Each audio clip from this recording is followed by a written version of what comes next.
As above, so below. As within, so without.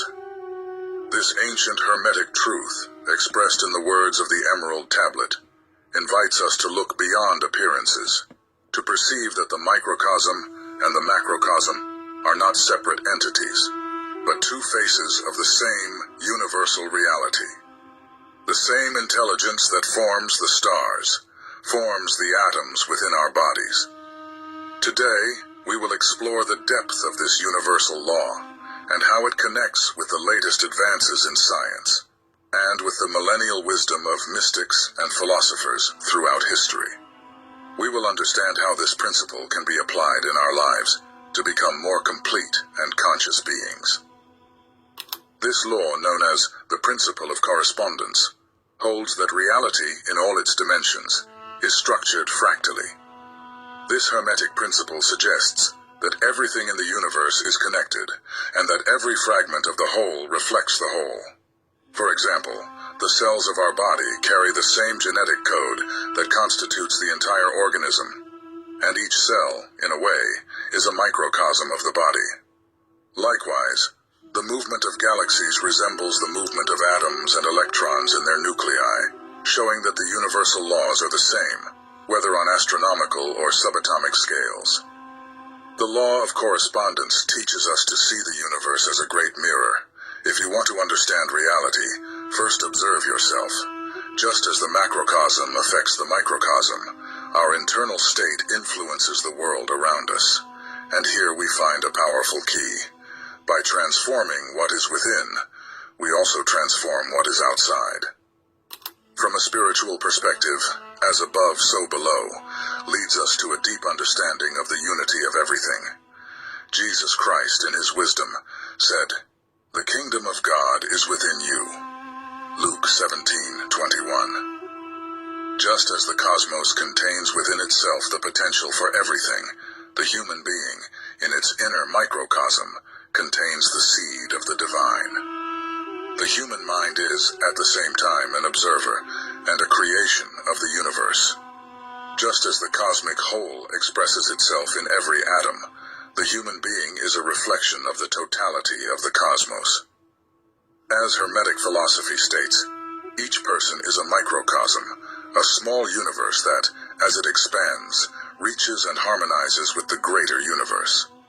This reveals the power and responsibility of taking care of one's own mind, thoughts, and emotions.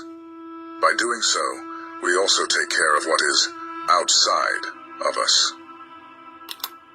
The philosopher Plotinus asserted that the more a man knows himself, the more he knows the universe and what is beyond it. This idea echoes the Hermetic principle that, to understand the cosmos, we must first unveil the universe that exists within us. Spiritual philosophy teaches that our internal state, thoughts, emotions, beliefs, acts as a lens that shapes the way we perceive the external world. If we are at peace, we see the world with peace. If we are in conflict, the world around us seems hostile and disharmonious. This understanding reveals that the barriers we perceive between the self and the other, or between man and the universe, are illusory. In reality, we are part of a greater whole, and what happens inside us is in constant interaction with what happens outside. Thus, by transforming the inner universe, we adjust our relationship with the outer universe. For mystics, understanding as above, so below means recognizing that everything that exists in the cosmos also exists in potential within us. Carl Jung, Swiss psychologist and scholar of symbolism, cited in almost every video on this channel, explained that the personal unconscious of the human being is a reflection of the collective unconscious, a reservoir of images, ideas, and archetypes that shape how we experience life. Just as the cosmos is in constant movement and transformation, the inner universe of each human being is dynamic and pulsating. By exploring this inner universe, the individual not only discovers aspects of themselves, but also connects with archetypal forces and universal truths that are part of the entire cosmos. Therefore, the spiritual journey is a journey of return to this universal center that exists within us. Just as the principle of as above, so below affirms the correspondence between the macrocosm and the microcosm, it also suggests an integration between spirit and matter, between being and doing, between the internal and the external. Paracelsus, one of the great alchemists and philosophers of nature, said that the understanding of oneself is the first step toward understanding all things. For alchemists, the ultimate goal of self-knowledge is union with the whole. By transforming our inner lead, fears, doubts, limitations, into gold, wisdom, peace, self-mastery, we align with the divine flow of the universe. It is the alchemical process, the work of harmonizing what is above with what is below, and of seeing matter and spirit as one.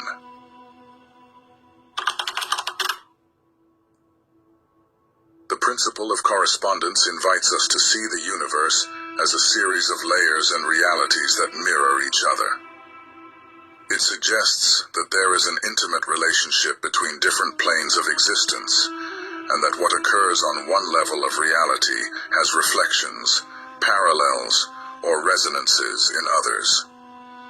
In the context of the duality between spirit and matter, the second Hermetic law reveals that spirit and matter, although seemingly opposites, are in fact reflections of the same essential reality.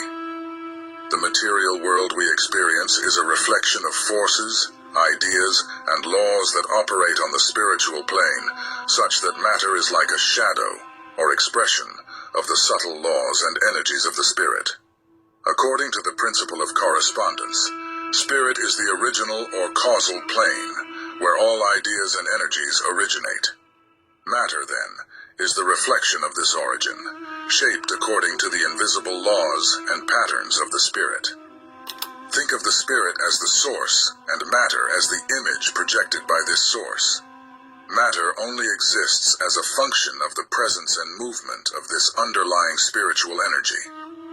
Thus, the visible world is shaped by the invisible forces of the spiritual plane, much like a statue is sculpted from an idea.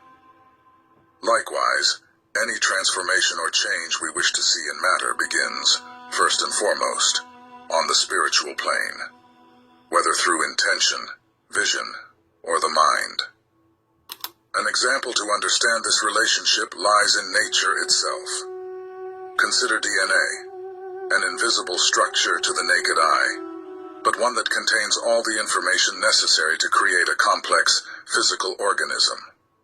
This relationship between DNA and the physical body is a reflection of the correspondence between spirit as the source of information and energy, and matter as the expression of this essence. By aligning our mind and intentions with spiritual laws, we can influence and shape matter according to our will. However, this does not mean controlling or manipulating material reality. Rather, it is a process of alignment. When we understand that matter is merely a densification of spirit, we realize that profound transformations occur when we operate directly on the spiritual plane, that is, on the level of our intentions, thoughts, and beliefs. For example, someone wishing for prosperity may understand that this abundance begins in the spirit, through a mind that generates beliefs of self-worth, confidence, and gratitude. By nurturing these spiritual and mental patterns, the reflection in the material world inevitably manifests, even if in a gradual and subtle way. Life is a constant dance between spirit and matter, where the goal is not to deny one in favor of the other, but to recognize and harmonize both. True alchemy, then, lies in integrating the spiritual world with material life, recognizing that each aspect of our physical existence has a spiritual reflection, and that each spiritual experience can be lived in matter. This means that the search for meaning and purpose, often associated with the spiritual plane, must have practical expression in our daily lives. When we cultivate the spirit through practices of self-knowledge, such as meditation and introspection, we are simultaneously creating a stronger foundation for a fulfilling, aligned material life full of meaning. Ultimately, the principle of correspondence reminds us that the duality of spirit and matter is, at its essence, an illusion created by our limited perception. Both are expressions of the same universal truth. Just as light passing through a prism divides into several colors, spirit manifests in matter without losing its original essence. This understanding allows for profound spiritual freedom, as we recognize that, by fully living on the material plane and honoring physical life, we are also expressing the spirit. The purpose of our spiritual journey, then, is not to escape matter, but to transcend it, seeing it as a reflection of spirit in motion.